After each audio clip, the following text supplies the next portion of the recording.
Eu queria passar o microfone, então, para o Paulo Monte Alegre, que vai falar para a gente sobre acessibilidade comunicacional, audiodescrição, né, que é um tema muito fora das nossas conversas, mas extremamente enriquecedor. Paulo, o microfone é seu. Obrigado, Rodrigo. Bom, tentar ajustar aqui a distância do microfone. Não estou acostumado a falar em microfone desse tipo aqui. Quero agradecer também a doutora Juliana e a Cecília por todo o atendimento que a doutora Juliana já me deu na vida, a Cecília também por toda essa organização. Sem organização, sem a gente se unir, a gente não chega a lugar nenhum. Muitas vezes a gente tem ideias e ideias, mas a gente precisa de organização e de profissionalismo. Bom, eu sou branco, tenho cabelos castanhos, com alguns fios brancos também. Tenho o nariz um pouco grande, que veio da minha avó libanesa. Tenho um rosto magro, sou em geral magro, sou magro de corpo inteiro, vamos dizer assim. Estou usando um moletom bege, uma blusa de moletom bege, uma camisa branca e uma calça cinza. Eu quero aproveitar esse iniciozinho aqui de fala, no qual eu fiz uma descrição de mim mesmo. Eu não fiz uma audiodescrição, eu fiz uma descrição informal. Interessante a gente ir se familiarizando com essas diferenças dos termos, das palavras, né? A audiodescrição, que é um dos temas que eu vou tratar aqui um pouco mais à frente, é o trabalho profissional de descrever as coisas. A gente vai pensar, conhecer uma série de coisas que a audiodescrição pode descrever. E a descrição é isso que a gente faz informalmente, numa mesa de uma palestra, numa live do YouTube. As pessoas se descrevem, elas não estão fazendo uma descrição profissional, né? Elas não estudaram para falar a respeito delas próprias. E a audiodescrição exige estudo sobre escolhas de palavras, adequação do que deve ser dito ou não deve ser dito no momento X ou Y, enfim. Mas antes de entrar nesses temas todos, eu queria contar o mais rápido possível. Talvez não seja tão rápido assim, nem precise ser tão rápido. Contar um pouco da minha história de vida, assim, muito brevemente. Eu tenho retinose pigmentar, de um tipo que me permitiu enxergar durante a infância e adolescência, fazer toda a minha alfabetização, jogar futebol, até dirigir carro durante um tempo, com uma visão que foi piorando, mas que me permitia essas coisas, me permitia conhecer o cinema, né? Conhecer as artes visuais, audiovisuais, pinturas, esculturas, obras arquitetônicas, enfim. Eu tive uma vida onde a visão foi muito importante, como quando a gente tem a visão, aquilo é muito rico, muito interessante, né? Traz uma série de sentimentos e sensações e conhecimentos, né? Na área cognitiva, pedagógica. A visão é muito rica, é importante, e conforme eu fui perdendo a visão, agora eu tenho só praticamente percepção de luzes muito fortes. Vocês estão ouvindo? Eu estou ouvindo um eco ali, acho que está normal, né? Acho que é assim mesmo. Não, sim, isso eu percebi, mas o eco é que a minha voz está chegando com eco ali. Tá certo, não, tranquilo. Enfim, eu fui enfrentando tudo isso que a gente vem conversando aqui, que a Cecília falou, a Nelma falou, todo mundo comentou sobre esses aspectos emocionais, eu fui vivendo isso na pele e me preocupando, porque os médicos diziam, a sua perda visual é progressiva, então você um dia não vai enxergar, prepare-se. E essa fala de um oftalmologista para uma criança, para um adolescente, se ela é dita assim de uma forma muito dura, isso vai gerando preocupações, às vezes muito maiores do que seria necessário, né? Essas comunicações precisam ser feitas de formas cuidadosas, enfim. Mas com essas preocupações, eu ficava pensando, como é que vai ser a minha relação com o cinema? Não vai existir mais, eu pensava, né? Um dia vai acabar tudo.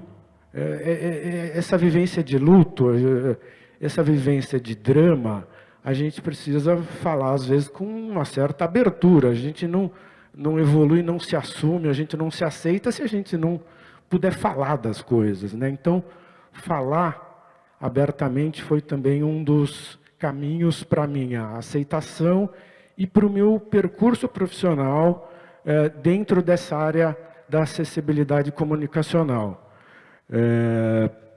Eu fiz faculdade de psicologia, né? E vivendo sempre muitos dramas assim, em relação ao futuro, porque eu pensava, quando eu não enxergar mais, como é que vai ser?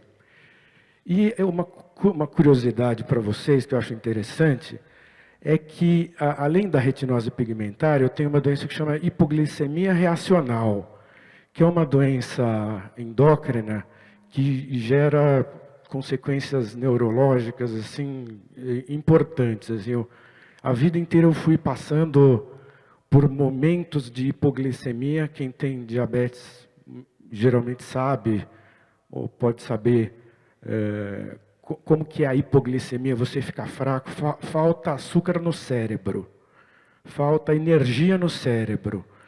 Então eu vivia essa vida estudantil, ainda acho que com essa hipoglicemia não tão agravada, e com o tempo foi agravando, e a minha vida acadêmica e a minha vida profissional, ela foi muito afetada, em parte pela retinose pigmentar, por eu não saber o que é que eu ia fazer dali a 10, 20, 30 anos, e em parte pela hipoglicemia reacional, que me deixava toda hora fraco. Se eu comesse um macarrão com refrigerante com açúcar, dali a 3, 4 horas, eu ia estar com hipoglicemia, muitas vezes quase desmaiando, e isso chegou num ponto que eu comecei a realmente desmaiar, e fui parar na UTI, e comecei a ter situações assim de não conseguir falar, tentar falar, as palavras não saíam, porque o cérebro estava em bug, ele estava dando um tilt no cérebro. E felizmente eu descobri isso há 5 anos, estou conseguindo controlar, e acho que todos esses projetos profissionais ligados à acessibilidade comunicacional, eles estão podendo retornar a minha mente, a minha ideia, porque todas essas coisas que eu planejei, e agora eu vou começar a contar esse percursozinho que vai falar um pouco de acessibilidade comunicacional. Quando eu acabei a graduação, eu resolvi fazer um mestrado estudando como ajudar as pessoas cegas em psicologia.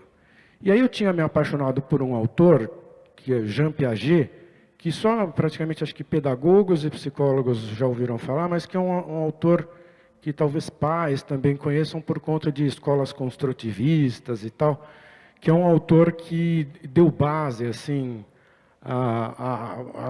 quase a boa parte das ideias construtivistas e tal, essa visão de que as pessoas, os seres humanos constroem os seus saberes, nós somos autônomos nessa construção e tal.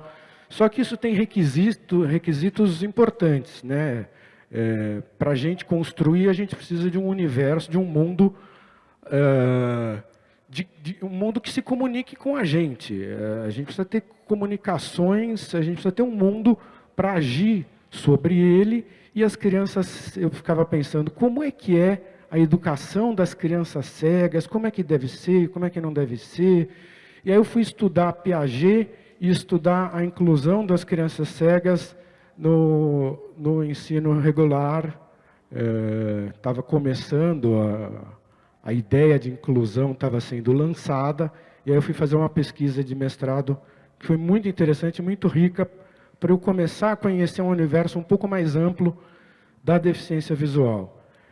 E aí eu, paralelamente, vinha participando do Grupo Retina, acho que muito por motivos de saúde eu acabei saindo, fui desenvolvendo outros projetos comunicacionais também.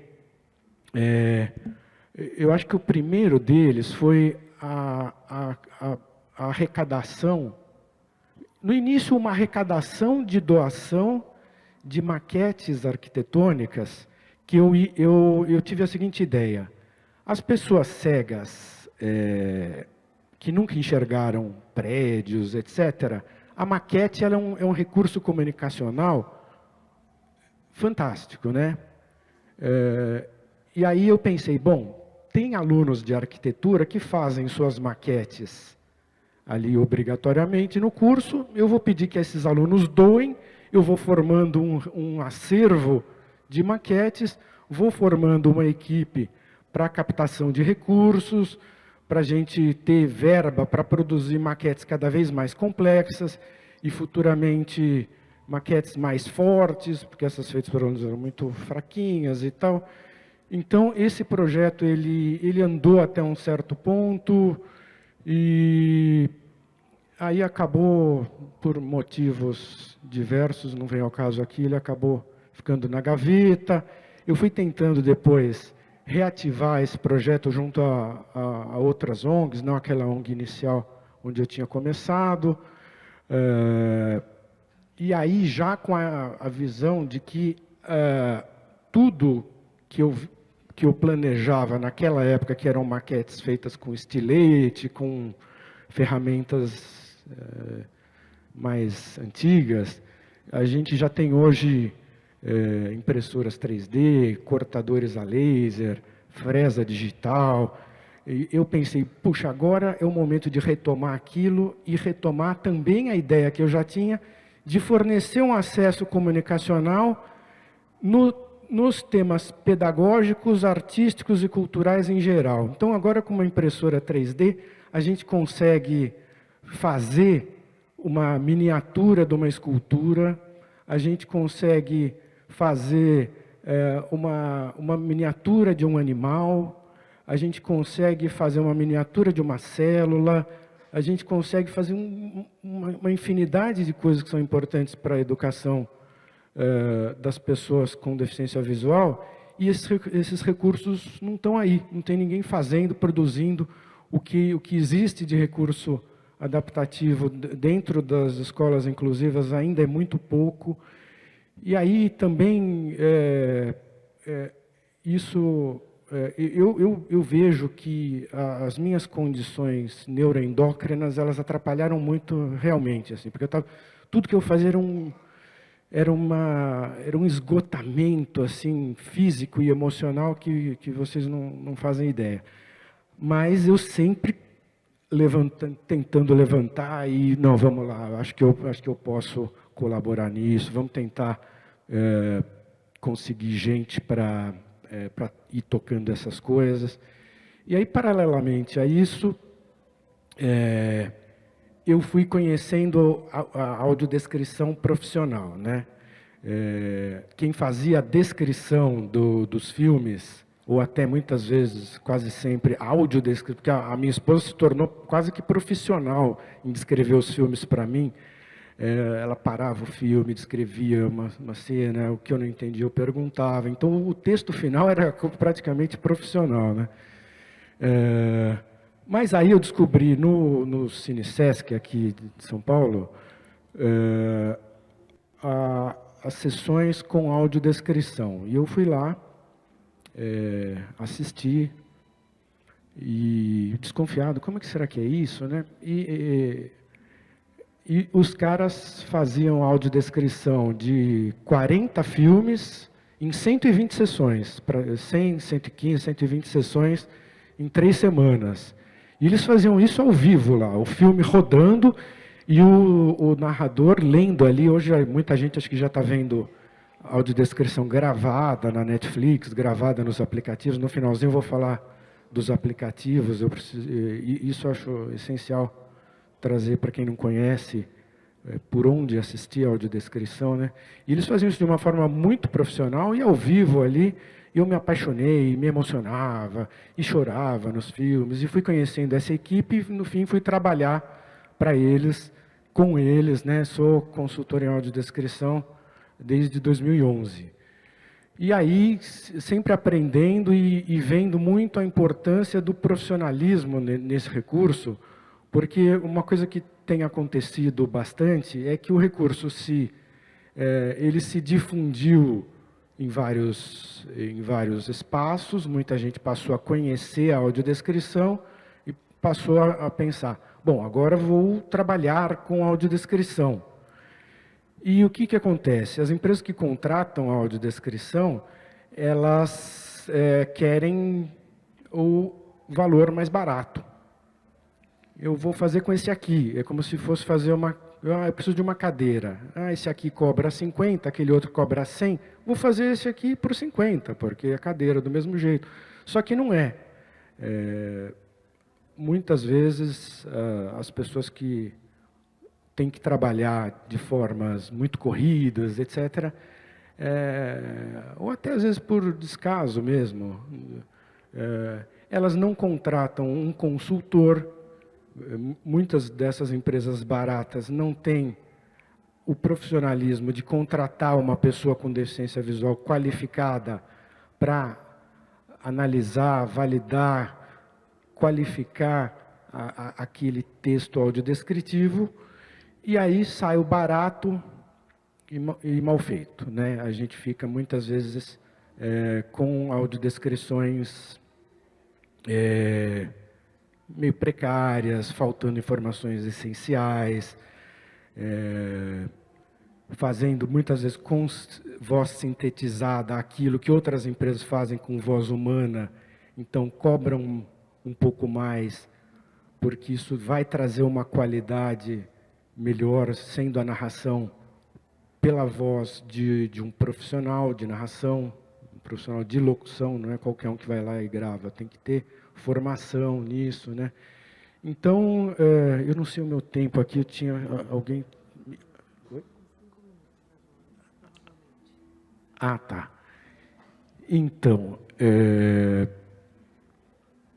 5 minutos. Enfim, eu fui me qualificando e conhecendo o trabalho profissional na prática, ali pegando filmes e filmes e filmes e peças de teatro, livros, obras de museus, e aí fui estudando, pegando livros para estudar sobre audiodescrição e tal.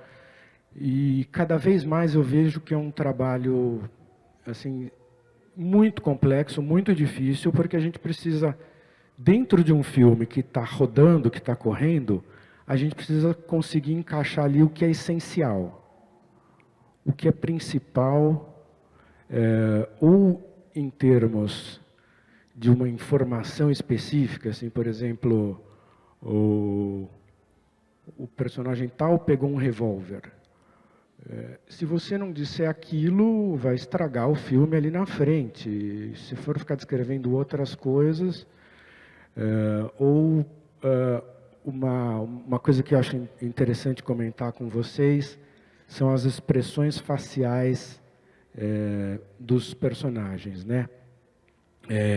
Eu não sei aqui nessa plateia quantas pessoas tiveram ou têm uma visão das pessoas com deficiência visual, quantas tiveram ou têm uma visão suficiente para enxergar rostos expressando raiva, tristeza.